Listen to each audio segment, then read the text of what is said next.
tadi ya. Yeskiel 33 ayat 7 sampai 9. Keras ya.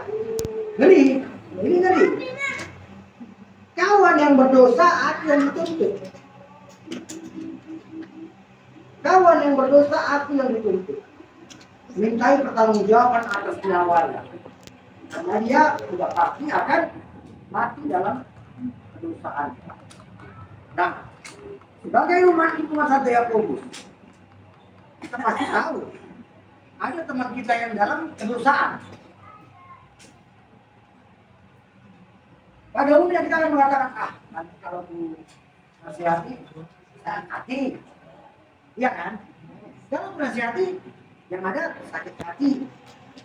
Ada yang mengatakan baca bohong. Ada yang mengatakan pahlawan kesiangan.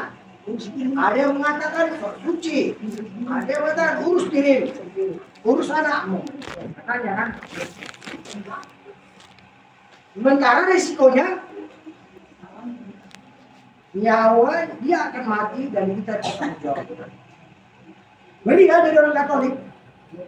Ngeri, makanya jangan sembarangan jadi Katolik. Jangan mau jadi Katolik yang tidak konsekuen. Nanti jadi Katolik. Seandainya di lingkungan Katolik ada dua saja yang kita biarkan, semua kita diminta tanggung jawab. Apa Marina? Nggak bisa. Kurang nggak tahu itulah yang nggak bertanggung jawab.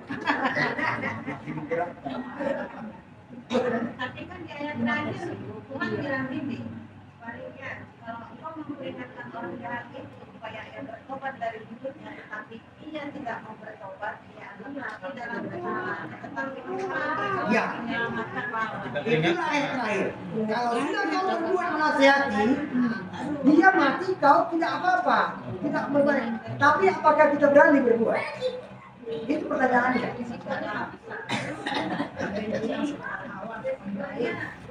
Sekarang kita dituntut untuk berbuat. Masalah dia mau bertobat atau tidak? Kalau kita sudah berbuat, kita melepaskan diri kita. Tapi saat kita segan dan tidak berbuat, kita melepaskan.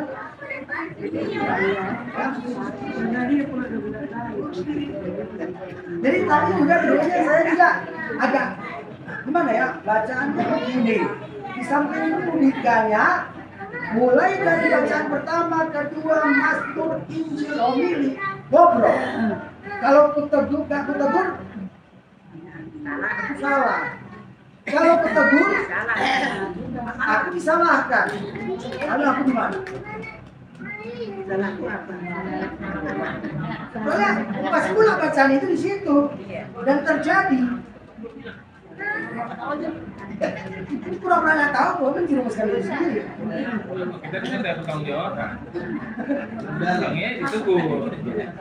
Kita mau ditegur. Ada dua orang kiri. Jadi itu yang harus kita terima.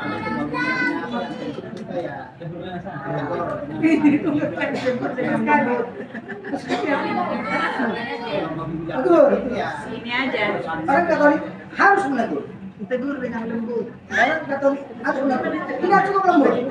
Pertama, tegur secara pribadi. Kedua, bawa saksi. Ketiga, bawa ke jemaat. Iya loh caranya dibuat Yesus dalam Injil ini. Tidak boleh hanya tegur gitu aja. Belum berubah, tegur kedua kali bawa saksi 2-3 orang. Tidak berubah juga, bawa ke forum, ke jemaat. Setelah itu barulah lepas tanggung jawab kita. Lepas tanggung jawab kita. Jadi jangan aku kan udah benar. Aku kan nggak bermasalah. Nggak cukup ya. Nggak cukup. Kenapa? Sudah dikatakannya tadi. Kalau dikatakan pastor tadi di gereja, tugas kita setelah dibaptis, kan? Itu Paulus juga bilang kan, masa orang yang salah juga, ya kan? Sebagai nabi, artinya misi Tuhan menyelamatkan manusia, kita harus ambil bagian. Masa salah orang salah juga, benar. Misi Tuhan harus dikerjakan sebagai nabi, sebagai guru. Tuhan mengajar, kita juga harus mengajar. Ya kan? Sebagai raja, Tuhan mengayomi, kita juga harus mengayomi. Jadi jangan Katolik susah. Mari kita buka. Hati-hati jadi orang Katolik. Banyak kali risikonya. Jadi kalau kamu ke Protestan yang salah, Jangan yang Protestan. Orang yang tidak mengenal Tuhan pun kalau bisa kita tahu tidak tegur. Dalam Alkitab tidak dikatakan orang Katolik. Nah, perlu kita ingat Yesus bukan Katolik. Jadi tahu dulu, karena penelitian Yesus sudah Yesus bukan Katolik lah ya. Jadi dia nggak bicara dalam konteks Katolik. Sebenarnya kan nggak boleh begitu. Yesus itu bukan Kristen. Dia tidak bicara dalam konteks Kristen. Yesus adalah Tuhan seluruh manusia. Tuhan bagi seluruh umat Allah. Tuhan bagi seluruh bangsa. Jadi kita nggak bisa cerita konteks Katolik, konteks Kristen, konteks Indonesia, konteks Yunani enggak, tapi konteks seluruh bangsa, seluruh umat manusia. Ini pesan, ya. Nah, sama terhadap atau berurusan masa nggak Katolik? Oh Yesus nggak Di sana agama Masuk begini loh, tidak ada agama Pak Yesus tidak mengenal apapun. Tapi kenapa dengan Katolik ada Kristen ada apa begitu? Kita kan mengikuti dia.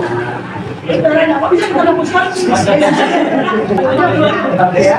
Tidak menjadi Itu nanti manusia yang menciptakannya.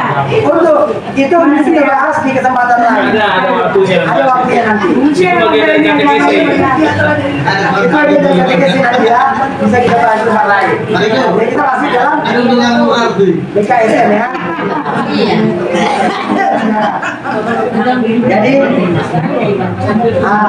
sebagai teman seperjalanan,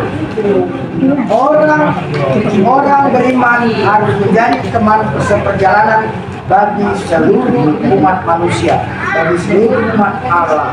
Artinya, saat saudara kita sedang dalam salah, jangan kita biarkan dia dalam jurang kesalahan.